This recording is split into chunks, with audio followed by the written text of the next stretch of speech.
सोचा था कि वो व्यक्ति जिसे मैं और न जाने कितने। नमस्कार दोस्तों, अभी अभी बहुत बड़ी खबर निकल कर आ रही है जो कि अनिरुद्धाचार्य जी को लेकर के है। दोस्तों, एक औरत ने कहा, मैंने कभी नहीं सोचा था कि वो व्यक्ति जिसे मैं और न जाने कितने लोग एक संत मानते थे, वो एक दिन इस तरह के शब्दों में उलझ जाएगा कि पूरा देश उसके बयान पर बंट जाएगा, कि महिलाएं सड़कों पर उतर आएंगी और सोशल मीडिया पर गुस्से की आग इतनी तेज हो जाएगी कि लोग कहेंगे उसे जेल भेजो। मैं बात कर रहा हूं अनिरुद्ध आचार्य जी महाराज की, जिनके प्रवचनों को लाखों लोग सुनते हैं, जिनके कथाओं में धर्म के रस का संचार माना जाता है, जिनकी वाणी से लोग अपने जीवन की दिशा तय करते हैं। लेकिन आज उसी वाणी ने विवादों की लपटों में खुद को झुलसते हुए पाया है।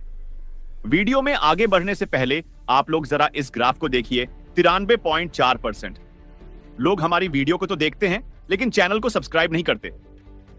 आपसे विनम्र निवेदन है, आप लोग हमारे इस छोटे से चैनल को सब्सक्राइब अवश्य करें, क्योंकि अगर आप सब्सक्राइब करते हैं तो हमारा मनोबल बढ़ता है और हम आपको अच्छी अच्छी खबरें ढूंढकर खोजकर दिखाते रहते हैं। तो आप लोग प्लीज सब्सक्राइब अवश्य करें और कमेंट में जय श्री राम अवश्य लिखें। दोस्तों, किसी कथा के दौरान उन्होंने जो कहा वो शायद उनके हिसाब से कोई वैज्ञानिक तर्क था, शायद किसी विशेष संदर्भ में कही गई बात थी। लेकिन जब वो शब्द सार्वजनिक मंच से निकलकर कैमरे में कैद हुए, जब उन्होंने कहा कि पहले की संतानें इसलिए तेजस्वी होती थीं क्योंकि लोग ब्रह्मचर्य का पालन करते थे और आज के बच्चे इसलिए कमजोर होते हैं क्योंकि वो शक्ति विवाह से पहले ही नष्ट हो जाती है, तब एक बार को तो लगा कि चलो यह उनकी सोच हो सकती है, एक धार्मिक दार्शनिक की व्याख्या जिसे कोई माने या न माने। लेकिन जब उसी कथा में वो आगे कहते हैं कि कुछ लड़कियां लिव इन में रहकर 4-4 जगह मुंह मारती हैं और फिर किसी के घर की बहू बन जाती है, तब लगा कि अब बात केवल दर्शन की नहीं रही, अब यह सीधा सीधा एक पूरे वर्ग पर टिप्पणी है। माझं नाव युवराज रोहिदास वाघ, मला 2 मिलियन केवल दर्शन की नहीं रही, अब यह सीधा सीधा एक पूरे वर्ग पर टिप्पणी है। वो वर्ग जो इस समाज का आधार है, वो वर्ग जो हर दिन खुद को साबित करने में जुटा है, और तब मैं चुप नहीं रह पाया। ये बात अब मेरे जैसे लाखों लोगों की आवाज बन चुकी है, जो धर्म का आदर करते हैं लेकिन महिलाओं के सम्मान से समझौता नहीं कर सकते। एक तरफ वो कहते हैं नारी हमारी लक्ष्मी है, राधा रानी के चरण दबाने वाले श्याम सुंदर का नाम लेते हैं, ब्रज संस्कृति की दुहाई देते हैं, और दूसरी तरफ ऐसी भाषा। ये दोहरी मानसिकता नहीं तो और क्या है? क्या कोई भी आध्यात्मिक गुरु इतना सहज होकर सार्वजनिक रूप से यह कह सकता है कि लिव इन में रहने वाली लड़कियां 4-4 जगह मुंह मारती हैं? क्या यह भाषा किसी कथावाचक को शोभा देती है? क्या ये शब्द ऐसे व्यक्ति के मुंह से निकलने चाहिए जो सैकड़ों मंचों से नैतिकता और चरित्र की बातें करता है? जब यह वीडियो वायरल हुआ तो सोशल मीडिया पर जैसे कोई तूफान आ गया हो।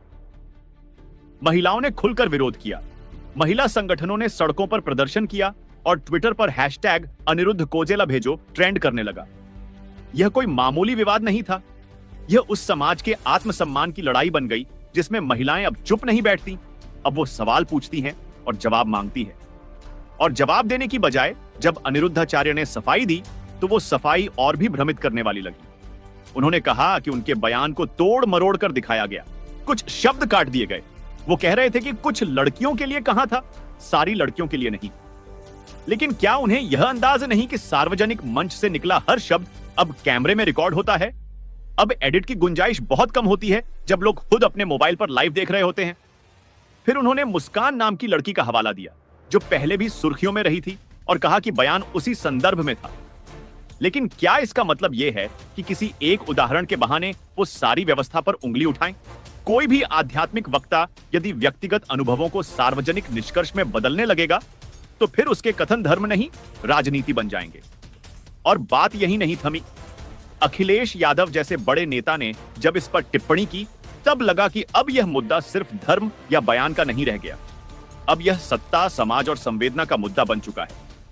अखिलेश ने साफ कहा कि सभी संतों को राजनीति से दूर रहना चाहिए और मनु महाराज जैसी गड़बड़ियां नहीं दोहरानी चाहिए। उनके इस बयान के बाद एक और लहर उठी। कुछ लोगों ने कहना शुरू किया कि अनिरुद्ध को जेल भेजने की तैयारी हो रही है। कुछ वकील और महिला कार्यकर्ता खुलकर सामने आए और कहा कि वे इस बार उसे सजा दिलवाकर रहेंगे। हालांकि इन बातों की कोई आधिकारिक पुष्टि नहीं हुई, लेकिन सोशल मीडिया पर यह इतनी तेजी से फैला कि जैसे कोई फैसला हो चुका हो। इस